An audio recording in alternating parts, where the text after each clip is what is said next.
races. 3 different overall winners. Chase Sexton takes round 1. Jason Anderson grabs a first career win at Hangtown. And Ken Roxon scores a shocking come-from-behind victory at Colorado. Parity reigns in the premier class of Pro Motocross. 450 Moto 1 from High Point is next.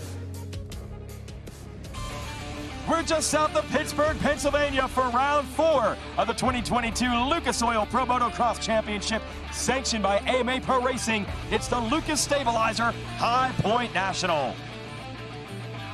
Fans have been treated to fantastic racing. 3 winners in the first 3 rounds of the series in the 450 class. It started with an absolutely dominant run by Chase Sexton at round 1 in California. In California's round 2, Jason Anderson, his first ever Pro Motocross win, and Ken Roxon stole the overall victory on the last lap last week in Colorado, a track he has great history on. But he's not too shabby at this track, which is High Point Raceway, the rolling hills of Pennsylvania. Hello, everyone. Jason Wygant, joined by the 6-time AMA national champion, Brock Glover. We have seen great racing and a lot of parity in the 450 class. And what we saw this morning looks like we might have more.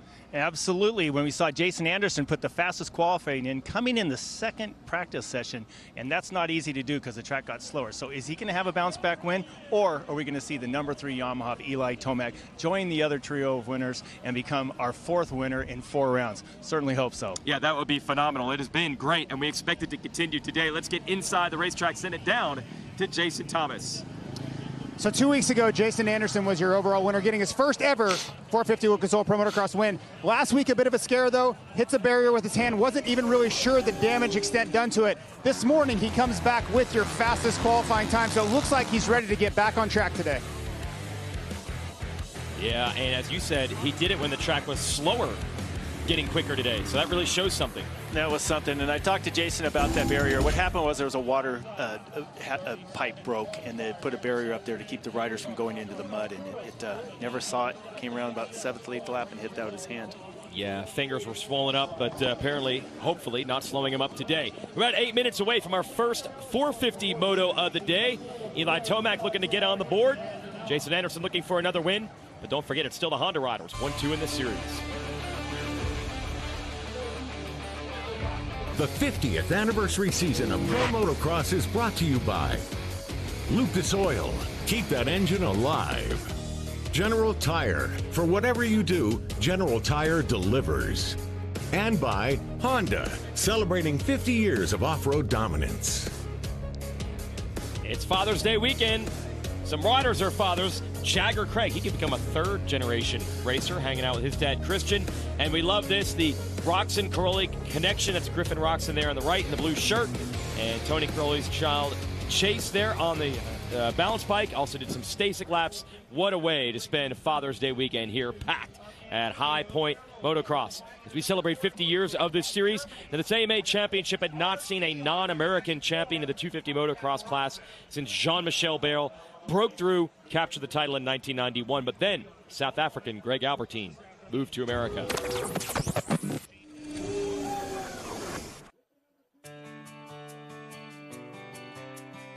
In 1995, Greg Albertine came to race in America after scoring 3 consecutive world titles in Europe. At first, Albertine had trouble staying healthy in America, as Supercross did not come naturally to the South African. But he was determined and wouldn't give up. And when he guided his Roger DeCoster-led Suzuki team to 2nd in the 1998 250 Nationals, it was clear he had figured out American racing. In 1999, he got his 250 title bid underway right here at High Point with an impressive 1-1 finish. He would add 2 more overall wins that season and collect Suzuki's first AMA championship since Kent Howerton back in 1981.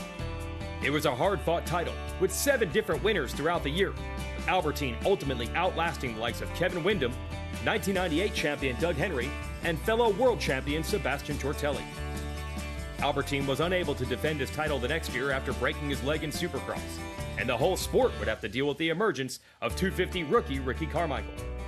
But the groundwork laid by Albertine back then still has effects in the paddock today.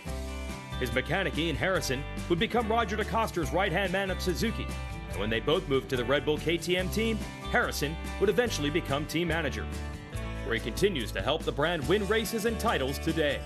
But a lot of that groundwork was laid down by Albertine, one of the first of the modern era to prove that riders from outside the United States could move to America and win. And also, I'll be one of the great personalities of the sport as well. Just a fun and funny guy to talk to. Same thing with Ian Harrison. Great to have them as part of the fabric of American racing. Absolutely, and then Greg laid the groundwork, and Grant Langston came over, won 2 or 3 AMA championships too. So it's South Africans turned out some good American-based riders. It's a good point that you make. A Frenchman breaks through, other Frenchmen come over. A South African comes through, other South Africans come over. Yep. Inspirational right there with Greg Albertine. Well, Moto 1 of the 250, all international. Yeah, that's right. Entire podium. 2 Australians and a rider out of Japan. Now, we'll talk a little bit more about the High Point track as we get our GoPro course preview. Yep. Coming out of the first corner here, I mean, this track is one of the favorites of all riders. You can see why. The ground's perfect, lots of traction. Plenty of ruts today. This track is getting rough. Lawrence and Jet Lawrence both mentioned the fact that it has been tricky, not as flowing as easily as before. But again, this is just in practice. You can imagine how much more difficult the track's now and how much rougher it is after a moto, and it's going to get that way all the way through today. Okay, so that's our MX versus ATV, or this is our MX versus ATV Legends track map from High Point.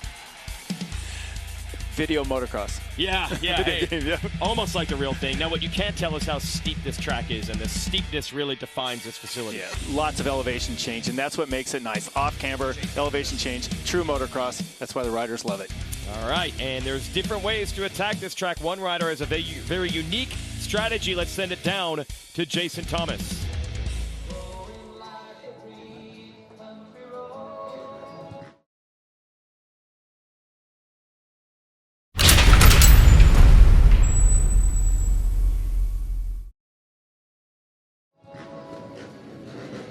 Guys, Tony Cairoli has still chosen to use this paddle tire. Now, this is the only place that it's going to be great on the rest of the track. He has said himself that it's going to be a compromise all the way around. So all the pressure is right here. If he gets a hole shot, he's proven right. If he doesn't, he's going to have to suffer through the consequences of 35 more minutes.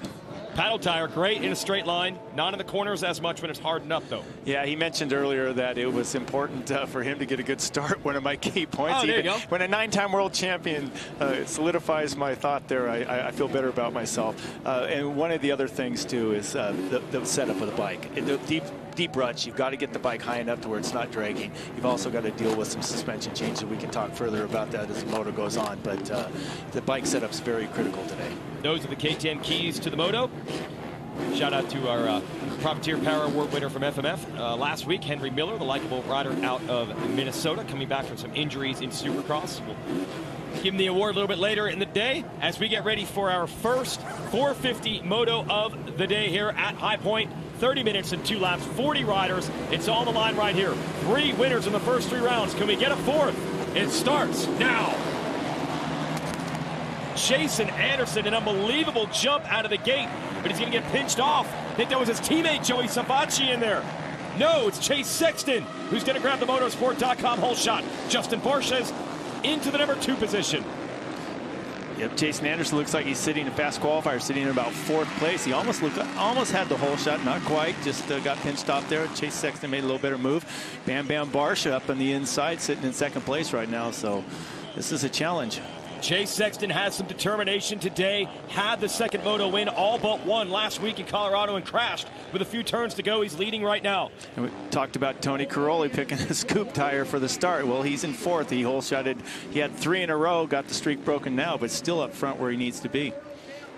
Yes, didn't get the hole shot this time. He'll have to deal with that paddle or scoop tire around the rest of the track. Here is Chase Sexton. And man, he always looks good on a bike. And he looks exceptionally fast right now because he's already opened up a 2.5 seconds on this Barcia and Savacci battle. Good to see Savacci. Haven't had a start like this from him so far this year. He's in 2nd. Yeah, nice battle right now between Christian Craig, Joey Savacci, and Antonio Cairoli. It looks like Christian Craig might have made his way past. Barcia and Savacci battled like this for about 7th, 8th, 9th through the pack last week. They're picking up where they left off, but now in 2nd and 3rd. Yeah, Christian Craig has worked his way into 4th, I believe. That's an impressive move. He's must have had some good lines in the beginning there. Several passes by Craig early. There's Anderson to the outside of green 21 trying to get Craig back. I think he might have edged him out at the top of the hill as Barcia puts the attack. There was no room, but Barcia still made the pass. Around the outside and just pinched it off. And now here comes Joey Savacci fighting back. We'll see what happens. Barcia's got the inside, side by side up the hill, scrubbing. Joey Savacci's got the inside as Chase Sexton leads our first lap. It's our Beta Motorcycles drone cam. Nice response from Savacci to repass Barcia. Meanwhile, Sexton has the gap already up to 2.4 seconds. Yeah, good comeback ride here by Joey Savacci. I mean, he's still riding his way back into shape. He was out so long, missed on the entire Supercross season, so it's nice to see him up front. The torn ACL, so the main thing he had to get through was the PTSD. He tried to race the Supercross with the knee injury, and that's what he had in the back of his mind. The last time he had ridden, it hurt so bad. Doesn't really have any pain in it right now. He just got to get through the mental side, and on a rutted track like this, he must have. He's riding very well right now. Yeah, this is really critical for Joey to keep his knees locked in and his toes in the right spot on the pegs, because you don't need to catch a knee, catch an ankle, catch a knee, and do some damage here. But he's looking really good right now, second place.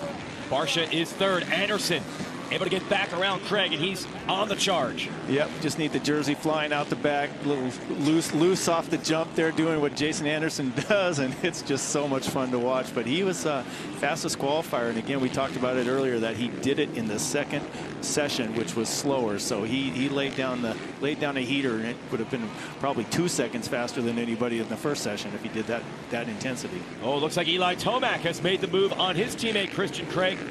The Monster Energy Yamaha Star Racing duo. So as Anderson tries to move forward, Tomac looking to do the same. Anderson, can he find a way around Barcia? Yeah, we got Plessinger back in 8th. Roxon, last week's winner there. He's back in 9th place. Uncharacteristic of Kansas start. Usually a little further up front, but we'll see if he can come back from that. Anderson used his outside line a lap ago to get Craig. Little hitch coming out of that corner, little hesitation. Couldn't get the drive that he wanted. Not able to clear Barcia. Nice line there, though. He just jumps off the inside instead of just doing the traditional corner in that rut. He just kind of jumps into the rut from the inside. Nice move. And an inside line at the bottom of the hill from Anderson. He is feeling it right now. There's no doubt about it. Can't say enough, though, about this ride with Joey Savacci early, pulling away from Barcia after Barcia had passed him for a moment. And now Barcia has to ride defensively because he has Anderson, and it might not be long until Tomac is there as well. He's going to have to fend them off. Yeah, this is a nice improvement by Justin Barcia. I know he's been wanting to get faster and faster. He just started off just really rough. When you start off that, your confidence diminishes. You just don't feel that good about yourself when you're not riding your bike. If you're a professional motorcycle racer, you do tend to judge yourself a little bit how you're doing on a bike, and it's good to see Justin get back towards the front, and now he feels like he's got the speed. Now he's just got to stay up there. Eli Tomac is up there now. He has caught Anderson as quickly as Anderson caught Barcia. We have a 4-rider battle because Barcia has caught Savacci for second. We'll give you the FMF battle box. This is our pair of Red Bull KTM teammates. What great racing in the 450 class. It's the next group. Caroli and his teammate Aaron Plessinger. That would be 7th and 8th behind Craig. Yep, 7th and 8th right back there. And I think Aaron Plessinger's figuring out why this guy won 9 world championships. He might not be at his peak in his age, a little bit older than typical motocross rider, maybe not quite in the shape he needs to be, but he hasn't lost his racecraft. And Aaron Plessinger's going to have to work hard to get by that triple deuce 2-2-2. Yeah. And then it's Roxon and Dungey. Surprised to see them back in 9th and 10th, but that's just how thick this 450 pack is, especially now that riders like Savacci and Barcia have found their form. Savacci didn't even race our opening round, and Barcia actually had COVID between the Monster Energy Supercross campaign and here in Motocross, so he wasn't really ready to run his normal pace. They have picked it up, and they've added to what's a pretty diverse cast of characters in this 450 division. This is fun to watch.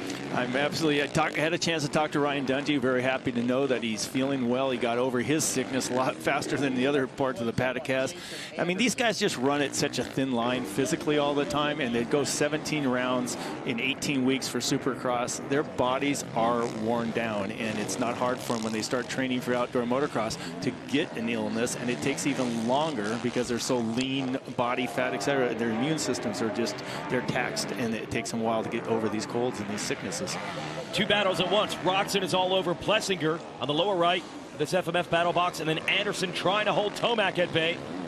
Tomac showed Anderson a wheel a few times. Anderson responds. And watch the line selection here from Roxon, who's looking to make passes. Back to this battle. Barsha, Anderson, Tomac, all trying to figure out a way around Savatgy. This is vintage Joey Savatgy ride. Yeah, and it takes a split screen to catch all the action out there. The people that are here at High Point Raceway, they're able to see it live, but we're doing a good job of trying to capture, but there's just so many races around the track. So, ooh, Anderson trying to squeeze it in. These are two riders not afraid of contact, especially with each other. We've seen it many times, especially this year in Monster Energy Supercross. Hey, Anderson had to go. He had Tomac draped all over him. He makes the clutch pass. Yeah, we talked about that. When you get held up and your pace starts going just a couple tenths of a second or a quarter of a second or half a second slower the rider ahead of you, that rider behind you gets up behind you. Then it takes so much effort to get that speed that you had, that momentum you had. It's so difficult. So Anderson made quick work of Barsha and is able to focus forward. And now Barsha's going to have to deal with Tomac. Tracking the story all year long. Barsha, Tomac, Anderson, these guys have been battling each other since they were kids. They're all in their late 20s. Been about 20 years that they've been fighting each other. That's the thing about motocross. If you get on that national radar, you're not the local fast kid or your baseball team's good hitter. You race the best of the best. These three have had tremendous battles. Tomac slips by. Yep, and Tomac got the run around that base of the old Bradshaw Boulevard, got a good drive up that hill and used the 450 power to squirt by Justin Barsha there. And we talked about that. Anderson and Tomac, I mean, Tomac's from southwestern portion of Colorado. Jason Anderson grew up in Albuquerque. So when they raced, not a whole lot of racing around that area. So when they did race, they probably had to travel 2 or 3 hours, but they raced together, even at more of a local level. And then nationally, of course, they raced all the time. So these guys know each other well, and then Justin Barsha too. So it's 22 decades of racing against each other. Incredible. Okay, so the FMF Battle Box will show you Roxon. Wait, one of the KTM riders has gone down. I think that's Caroli. Yep. We talk about that when you're using it. I know he was gambling pretty hard for the tire choice for the whole shot, etc. But sometimes when you get in a section like that, maybe he didn't have the best choice of tires there. But not sure what happened exactly. Yeah, it's a compromise. Let's send it back down to JT. So I just watched that crash with Christian Craig and Tony Cairoli, and Tony just came in a little bit hot. He went in to make an aggressive block pass there, and at the last second, he locked up both brakes and went down, or it could have been a lot worse. Oh, the contact that put him down. Yep. Craig was able to escape. That wouldn't have been Craig's fault. So that puts Craig into 6th, Roxon to 7th. And, we haven't seen Roxon this far back this year. He's got a lot of work to do. Teammates about to go out at Anderson and Savatgy. Look at this, Anderson around the outside, just carrying so much speed. And you don't really realize, I mean, Joey's obviously not going to fight too hard. He knows Anderson's probably going to be in a title chase here. But on the flip side of it all, I mean, Jason's just able to find a little better line, carry a little more speed around here. And then we've noticed multiple passes that have happened at High Point. Riders going the long way around just because they're able to carry more speed, and the inside rut starts deteriorating over time. It gets a little slower until the rider figures it out. Wait, this line's now become slower. I need to move too. So Anderson made that pass using the outside. Impressive for Anderson, but 8.2 seconds is the gap to Chase Sexton, and he's done it in 10 minutes of racing. Sexton taking a little vengeance out after he crashed away a moto win last week. He is walloping the field right now. He's so far out ahead, it's hard for us to even focus on it because that's not where the racing action is. But he's running 2:04.1s, so almost a 2:04 flat lap time. And the next best lap time is a 2:05.4. So he's got the field covered by 1.3 seconds that last lap. That is incredible. Tomac looking for running room against Savatgy. He didn't even use the berm there. He tried to use that hard pack on the inside. Look, trying to show him a wheel. Oh, mistake from Savatgy. But Tomac wasn't close enough to take advantage. This is for 3rd. These guys used to be teammates back when Savatgy was on this team. This is his 2nd go-around with Kawasaki. Tomac was there back in those days. So most of this 450 field not strangers to each other. This is Barsha and Craig, I would imagine, battling here. As we look at the FMF battle box. Oh, sorry, that is Roxon and Craig, yep. And that would be for 6th and 7th. It'd be valuable points for Roxon to try to make it up, but Craig, he wants these 450 riders to know that he is not a pushover. He's here to race them, as he will be full-time in this class next year. So Roxon wants the points, but Craig certainly not going to make it easy on him. Yeah, Christian had a tough weekend at Thunder Valley, but he's looking to bounce back here on a Father's Day. So I think you know, with that little contact with Caroli also lost some momentum too, but hopefully he'll get it back and get back on pace. Back to Savacci on the upper left. Tomac using some different lines to find an opening, try to make it happen. This is a renaissance ride for Joey Savacci. Caught a great break. This bike was available. Adam Cianciarulo out with an ACL injury, but here's the interesting thing. Their ACL injury, Savacci and Cianciarulo, happened around the same time. It shows the desperation. Savacci wanted on this team and this bike so badly, he's willing to come back early to get a shot. Yeah, it's a good 6-month recovery, and Joey did a little faster than that. And you think that if he wouldn't have done that, would he have had the opportunity if that bike would have kept that number 9 on it, not the number 17? So good on Joey, ride himself into shape and show the Kawasaki rider, team why he should be out there. And who knows, if Adam comes back before the season's over, it'd be nice. Maybe they can get a third bike out there. It'd be fun to see Joey get an extra chance. But Eli Tomac just doing what Eli Tomac does, carries all the crazy amount of speed. He can turn a bike. It's just impressive. I mean, accolades, there's not enough of them for the guy. You just turned into awe when you saw that move. You saw it coming, you knew it was coming, and it was still impressive. I just shake my head when I watch him do it, because he's as good as anybody do it. And we talk about it, and I've talked about it before. He does it so often with feet on the pegs. Doesn't even put his feet down half the time he does those kind of moves. But it's, in my favorite corner again, right, with the wall, the high point wall. Okay, so Tomac finally clears Savacci. Can he close back up to Anderson? Oh, no. Tony Caroli is out of this moto. Maybe crash-induced trouble running into Craig there in that billboard turn. Yep. See a little gesticulation of the hands there. I mean, not uncommon from where he's talking with your hands there. Oh, Italian, okay. Italian, Lily. But maybe he's describing exactly what happened. Looked like he was just saying, kind of lost both ends of the bike. But yeah, I don't quite read sign language, but it didn't take too much to translate that.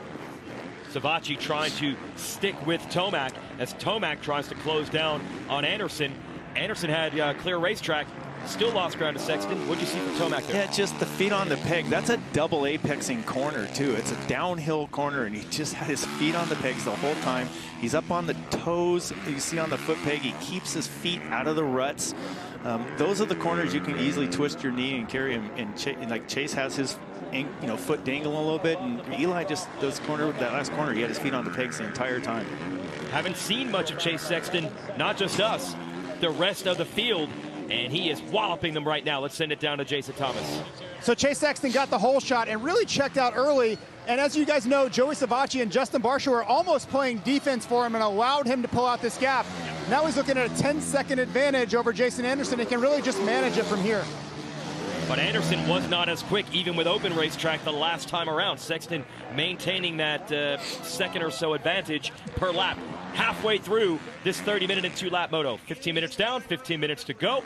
You can save 15% or more on your insurance with Geico. We got Brock Glover in here marveling over Eli Tomac, but also marveling over the style of Chase Sexton. I just said I'm knocking on wood in here. I'm doing whatever I can because I do not want to give the announcers jinx. But this, so far for me, this is Chase's most impressive ride. And I know it's only halfway over, but I'm watching where he's carrying cornering speed, how he's doing it, the momentum he's carrying in every single corner. And it's just, I'm awestruck right now. He won both motos at our opener. You think might even be better than this. The start was even better. He's had to work his way through traffic in some of the races. The motorsport.com hole shot here. So I thought Anderson, he had the jump for sure, but he gets squeezed out by a couple riders, bumped by Caroli. His teammate Savacci in front of him, and through all that, it allows Sexton to get the motorsport.com hole shot. Yeah, but it looked like Joey, he had it, and he had one little bobble right at the main corner, the part of the corner there. And when he does that, it allows Chase around the outside. There it is, Chase Sexton. Motorsport.com hole shot, and boy, did he ever know what to do with it. Gotta be angry last week. Said the right things on the podium after the race, but I heard before he walked up to the podium, he was furious with himself. Had the moto win in hand. Just tipped it over in those ruts. Colorado doesn't want to make the same mistake today. And I'm not only watching Sexton just carrying incredible cornering speed, but I'm watching his motorcycle too. Did talk to the Honda staff a little bit about what changes they might be making. I talked about the importance of the keys to the motor was bike setup, and they did say as the this track traditionally gets more, I guess we call them checker bumps. They're square edge bumps, acceleration bumps. That tends to back off a little bit of the high-speed compression on your motorcycle to allow the bike to be able to move a little more freely and not lock up when the shock speed gets high. So I know they did that. The bike looks really good, tracking very, very well, and they might have made the right adjustment. ETS Racing Fuels drone cam been tracking the progress of Ken Roczen. There he is in the center there on the Honda HRC machine, trying to get to Craig. Craig has done an excellent job here, has not allowed Roczen to get close enough to show him a wheel. And Ryan Dungey following his old rival Roczen through. He's gotten around Plessinger. So Dungey looking good here in the second half of this moto. Keeping Roczen in sight. Yep, and we got the Club MX rider. Garrett Marchbanks worked his way into the top 10. There's another rider that was a young up-and-coming mini bike rider from the Team Green program. Looked like he could, was one of those can't-miss kids. Had some good rides with Pro Circuit, and then, had a couple up-and-down sessions. Now he found his way back to the Club MX team. Seems to be very, very comfortable. And as he physically got larger and larger, it was clear that he needed to get up on the 450 machine, and he's done a great job adapting to that more power and the bigger bike. And he's continues to get in the top 10. Yep, solid right now, right behind this battle, which is Craig, Roczen, Dungey, and then Plessinger would be the next rider in the order. But look at Dungey keeping Roczen in check. Yeah, he's definitely there. And this is just, I guess, reinforces when I mentioned the keys to the moto. Good starts, good starts, good start. Broken record. But you see, this is just keeps telling you why that's important. Roczen, last week's winner. Yep. Gets a poor start. Again, uncharacteristic of Ken Roczen, but his poor start is fighting really hard for a 7th and 8th place finish right now. So he's working real hard coming up on Christian Craig. Hopefully, and he's trying to get around him. But Craig's fighting hard for the position. He's making it tough. Craig at one point was almost off the track, but managed to get back over and cover the line. Was way wide again, got to cover the line. So Roczen is doing everything, but Craig is proving to be a fighter in this moto. I think this is a battle for the lead. It's for 6th. Yeah, it's just these riders are all so good right now. If you start well behind them, you're going to have a long day.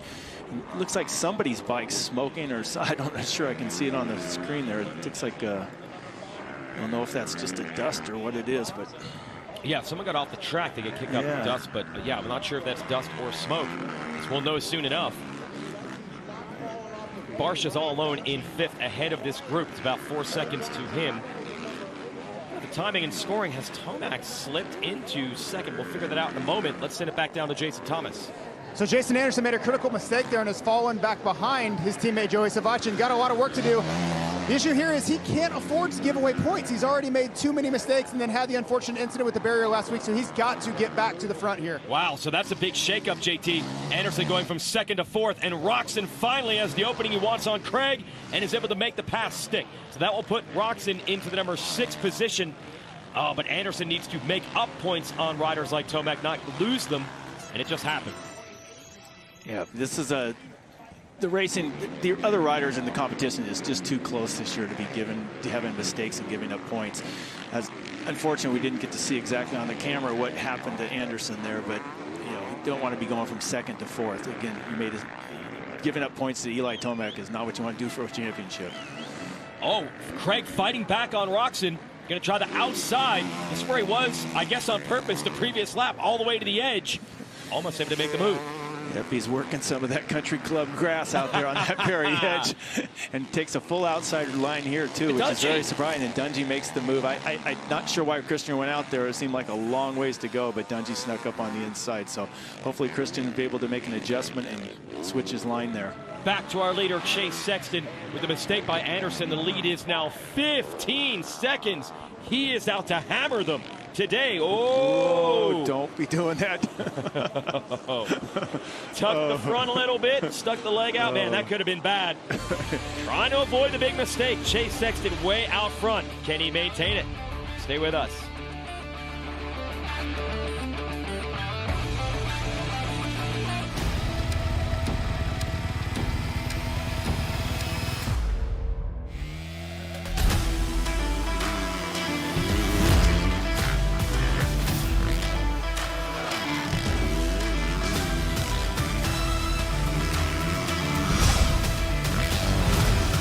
CRF 250R. Lighter, faster, stronger. Ready to help you find your edge.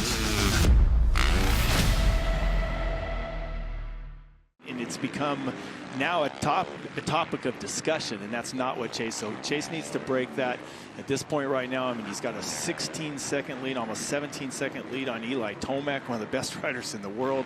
Chase just needs to keep doing what he's been doing, but you know, don't over push it. Just keep doing what you're doing. So he looks like for some, he's on one of those days right now. This could be a 1-1 day real easily if he keeps this up. Really showing something, because he won the opener, but he has won at that track before. So I think the real question was that an opening round thing? And often the first round of motocross, the results are not reflective of what the rest of the season. You go into round 4 and you do this kind of damage, that's a statement. That's what he's trying to make right now.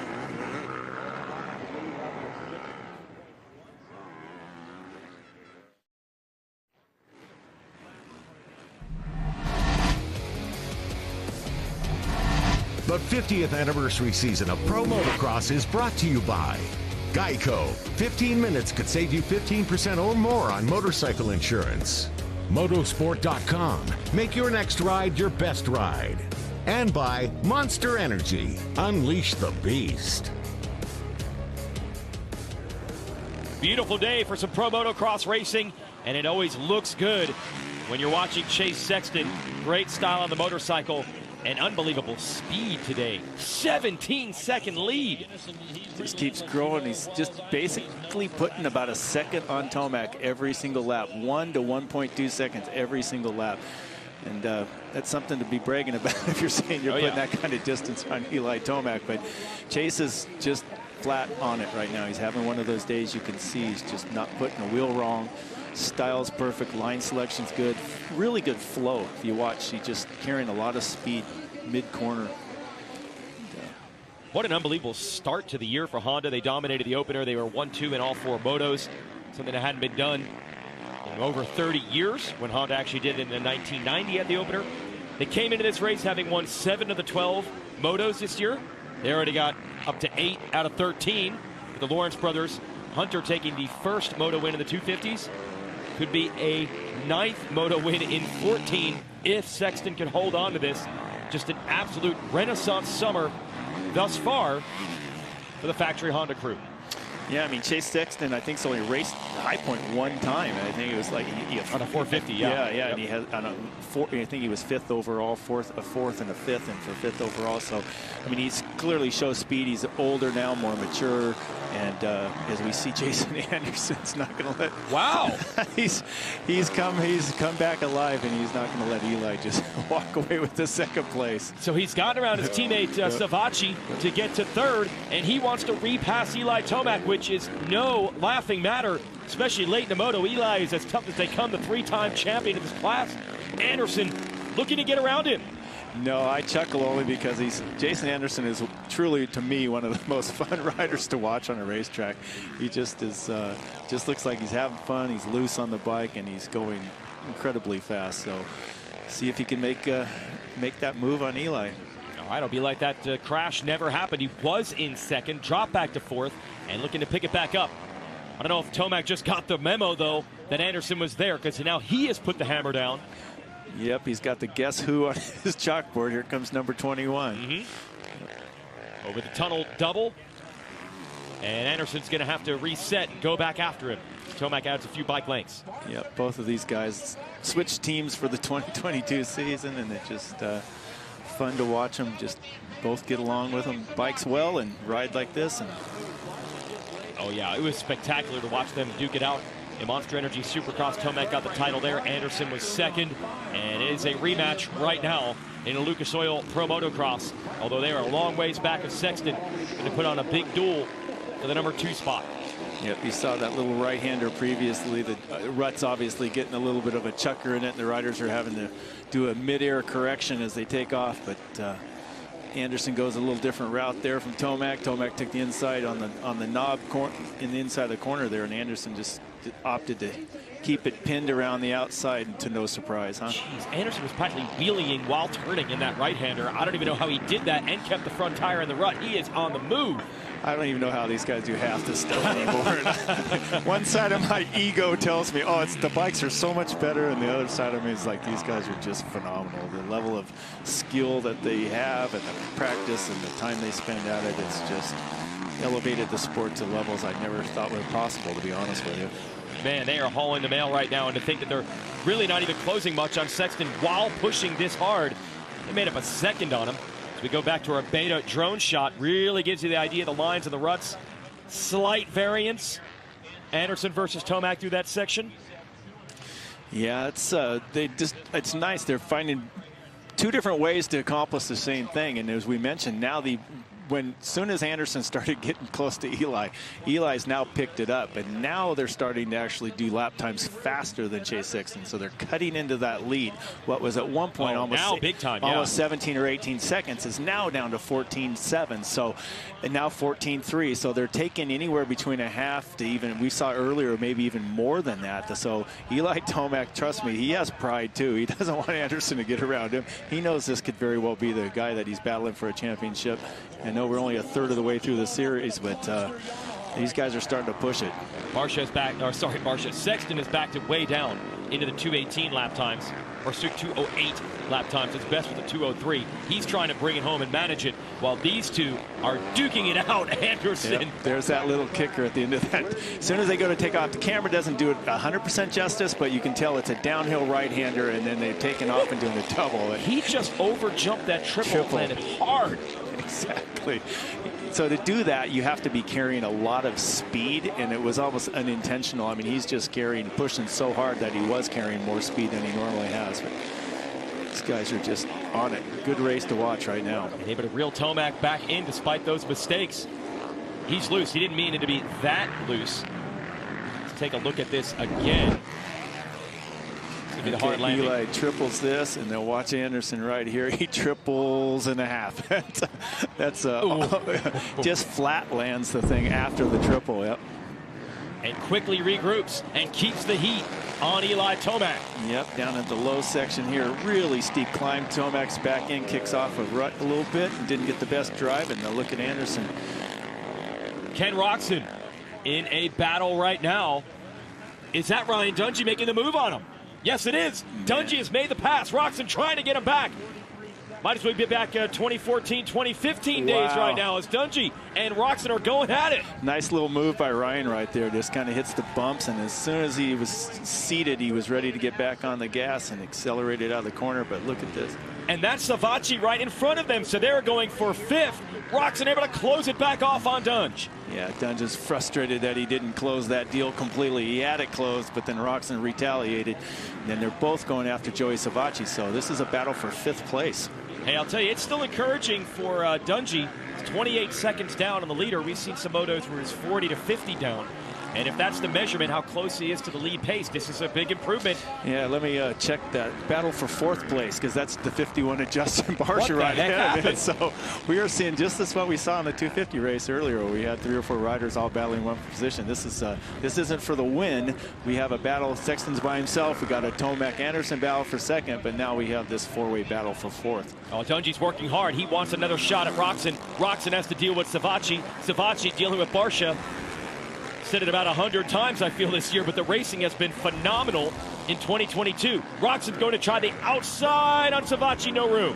And hey, tip of the hat to Joey Savatgy. I mean, he's really starting to ride himself into being somebody contending and battling for top 5 finishes. So it's nice to see Joey back up to the speed that we know he is capable. It's tough coming back from the knee injury as serious as his was. Yeah, just jumping back in the Kawasaki. It's been a few years since he's been on it. And then trying to balance training motos and testing motos. Roczen, he wishes this wasn't the case. He's been trying to get Savatgy the whole time. Still can't pull it off. There it is. Side by side, can he get a drive out of that rut? Savatgy will fight him on the inside, holds him off. gosh, I think Ryan Dungey's, he's got to be frustrated, because this is the section right here that Ryan Dungey made his pass before. He had that inside on Kenny. Kenny do it again. Yeah, he did not. But you know what? That was an almost for sure. There's Ryan had the inside line there. Kenny got stood up in the rut a little bit. Unfortunately, Ryan also made a mistake coming out of that rut. You can tell the track is just getting torn up, and it's changing every single lap. So these guys are having to make adjustments every time they go through the section. Yeah, Dungey, little mistake, bounced him out of the seat. That bails Roczen out. Roczen free to go back after Savacci. Savacci and Barcia, they battled pretty much every inch of our previous moto a week ago, and they've been darn close the entire moto here. Yep, got Barcia. Justin Barcia did a 2:09.1, and then Savacci did a 2:08.9, so that's only a couple tenths different. And then all three of these riders are all within just a couple tenths. Dungey again. Yep. Tried to use the lap rider. Look at that, Roczen. Ooh, they're going to meet at the exit of this corner. That was close. That was really close. Dungey, being a vet there, knows that our lap rider might give him an opportunity that he might not see again, so he was trying to take advantage of it.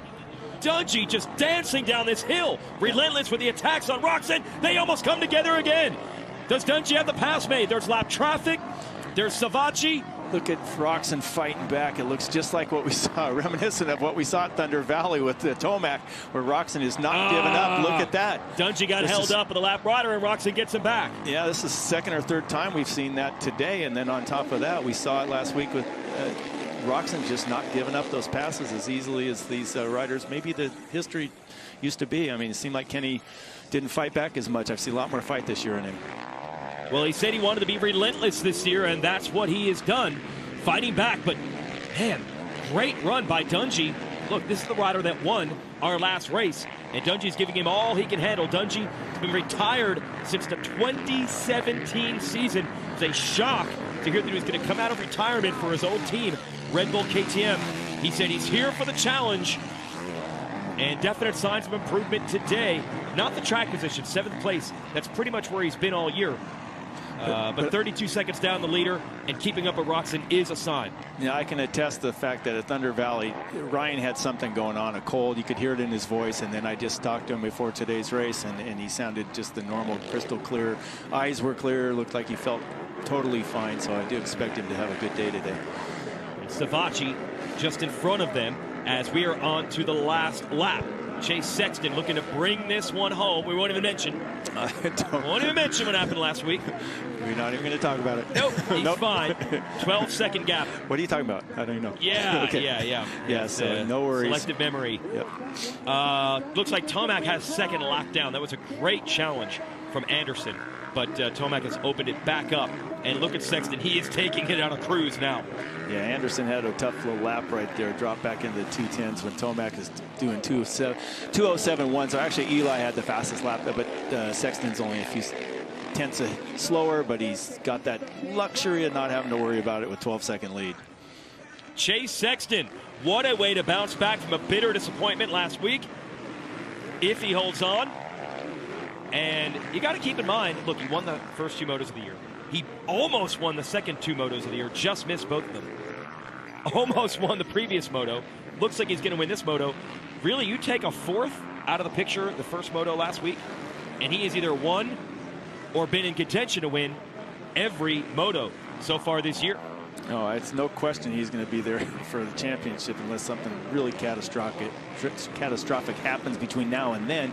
But, you know, this is still, it's 24 motos, and we're only a third of the way through. And he looks like he's on his way to a moto win here. So this could be a championship that he's well-deserved, I guess. By far the most dominant moto win we've seen in a year of parity. Chase Sexton, vengeance on the mind after throwing it away last week. Not this time. Moto 1 at High Point, dominated by Chase Sexton. This battle is still raging. Dungey, Savacci, Roczen. Dungey got Roczen on the inside. This time he makes it stick. He's not done. Roczen's going to go after him around the outside. Dungey's looking at Savacci coming down this hill right here, but he opens up that inside, and earlier that inside was a little bit faster. Oh, Roczen wants to use it. And Ryan might have opened the door. Oh, but he's scrubbed. Yep. To the checkers. Savachi, Dungey rocks him side by side, and Dungey gets 6th. Oh my goodness, what a great one. Ryan took advantage. Look at Joey. Savachi. And no, Joey fell after the finish line.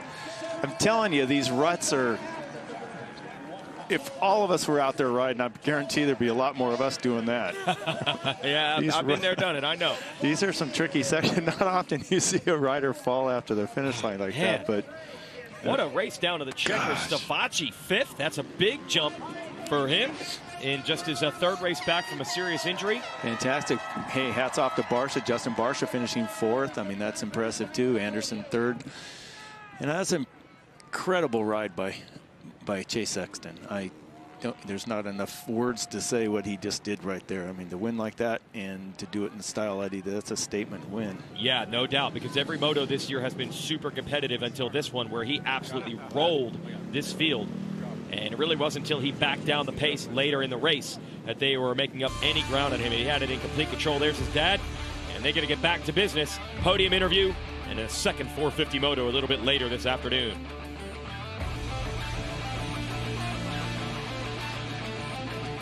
The 50th anniversary season of Pro Motocross is brought to you by Optima Batteries, the ultimate power source.